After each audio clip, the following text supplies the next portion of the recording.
Hello class 12. Today I am going to start with a very small portion of your chapter 8, that is protectionism. It's a very small topic.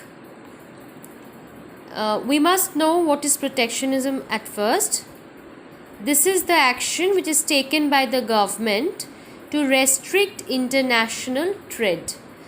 There must be some restrictions while building up the international relations with trade from one nation to the other nation. So that barrier, that restriction is known as protectionism. This is done with the intention of protecting local business or employment from foreign competition. Because if we always use foreign products, if you always use imported products, then definitely the local market will fall down, right?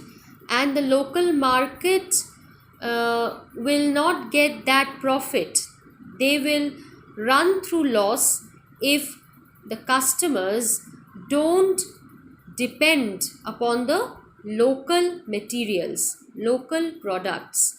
So that is why the government of a particular nation, they follow some restrictions, some regulations on the international trade so that they can bring about some profit to the local business people, and also they can prevent unemployment because of this foreign competition.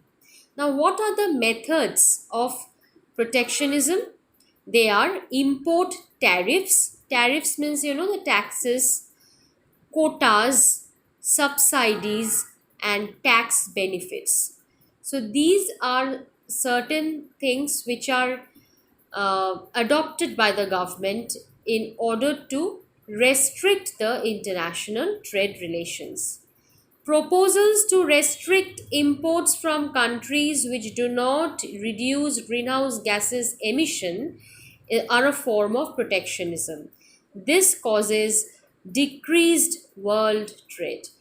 This is another way of protectionism to create a barrier between the world trade, because the proposals for not using the products of those countries which are uh, not actually following the norms of environment, not following the norms of reducing the use of greenhouse gases.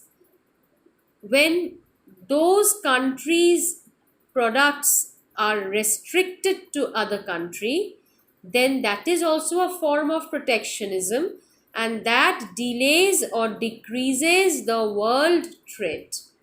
Clear? Now, what are the advantages of this world trade? I mean, this protectionism. If a country wants to promote a new industry, protectionism is beneficial as it will protect the new growing industry from already established foreign competitors. So, suppose a country is wanting to promote a new industry.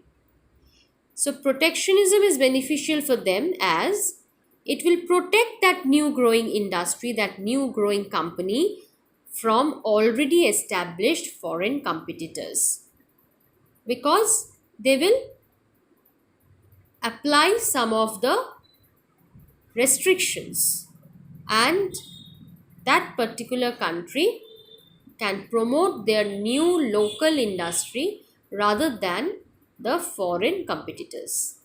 Secondly, it also helps to lower unemployment in a country because the companies are restricted by tariffs, quotas, which compel them to hire local workers. So, this is another very important point, because just now I have said you that it is also a way to eradicate unemployment in a particular country. So, because companies are restricted by these tariffs, these quotas, these subsidies, which actually compel them that okay, we will not hire any worker from other countries, because then it will cost more to them. So that is why for cheaper cost They will have to hire their local workers for that in those companies. So in this way, unemployment can be eradicated. So these are the two main advantages of protectionism. Clear? But there are disadvantages also. First disadvantage you see, as there is no competition, it makes industries weak in terms of innovation and improvement. Because suppose our India, if our India is imposing some of the regulations of this protectionism, so other foreign brands are not coming to our country, and so the consumers will also always buy our own product. So what happens, the companies, our local companies will find like they will only get the products from us, so no need of innovations, no need of this improvement of the product quality. So as there is no competition, it will make the industries weaker. Okay, weak in term of quality. Secondly, consumer dissatisfaction will also grow. It also will arise as they have to pay for a bad quality or low quality product, because they will not get a better product in their country. So they have to buy it from the local market. So consumer dissatisfaction will rise day by day because they have to pay money. They are not getting it free, right? They are getting it by paying money, and they are paying that for a bad quality or a low quality product. So without competition, no innovation. And without any innovation, consumer dissatisfaction will definitely arise. And without innovation, without any kind of improvement, the quality of the product will also be hampered. Okay, so it's a very small topic which you have to learn. The important characteristics of protectionism, its advantages and its disadvantages. Thank you.